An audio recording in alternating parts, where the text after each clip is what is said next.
कल्याण news.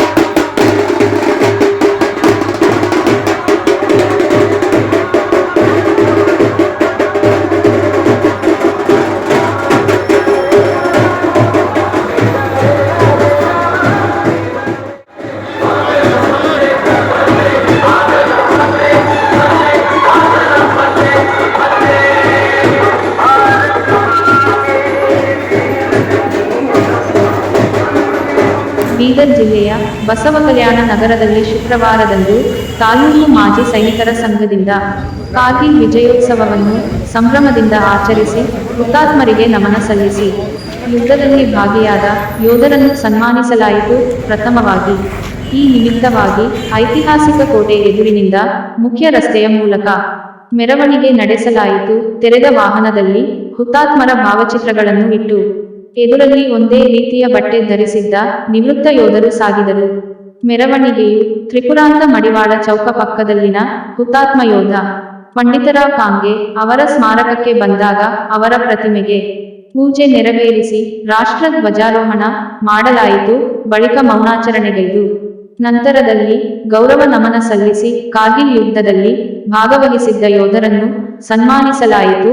ನಿವೃತ್ತ ಸೈನಿಕರ ಸಂಘದ ಅಧ್ಯಕ್ಷರಾದ ಬಾಬು ಗೋಟೆ, ಉಪಾಧ್ಯಕ್ಷರಾದ ಮಲ್ಲಪ್ಪ ಬಾಗೇವಾಡಿ, ಪ್ರಮುಖರಾದ ಸಿದ್ರಾಮ ಬೇಲೂರೆ, ಓಂಕಾರ ಬಿರಾದಾರ, ರಾಜಕುಮಾರ ಇಲ್ಲೆ, ಪ್ರಕಾಶ ನೇತೆ, ರೇವಣಯ್ಯ ಸ್ವಾಮಿ, ನಗರಸಭೆ ಸದಸ್ಯರಾದ ಮಲ್ಲಿಕಾರ್ಜುನ ಬೊಕ್ಕೆ, ಭೀಮಾ ಫುಲೆ, ಚಂದ್ರಕಾಂತ ಮಾಳಿ, ಸಿದ್ರಾಮಗೌಡ, ಬಳಿರಾಮ, ಬಾಬುರಾವ್ ಕಾಂಗೆ, ರಾಮಲಿಂಗಸ್ವಾಮಿ ರಾಮತೀರ್ಥ, ಭೀಮರಾವ್ ಕಾಂಬಳೆ, ದತ್ತು ಖಂಡಾರೆ ಮತ್ತಿತರರು ಉಪಸ್ಥಿತರಿದ್ದರು.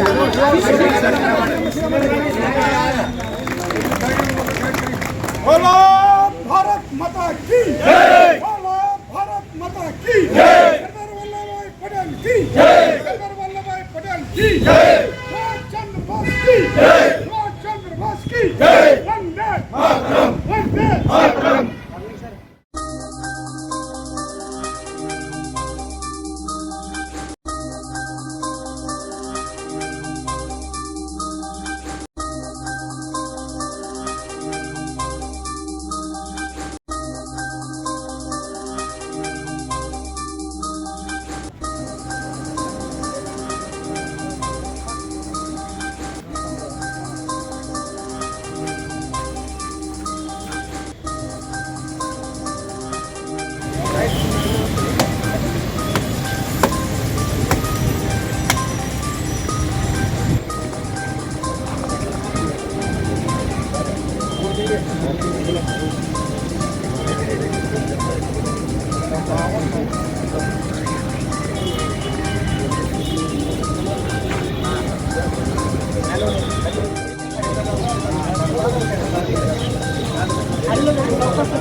Gracias.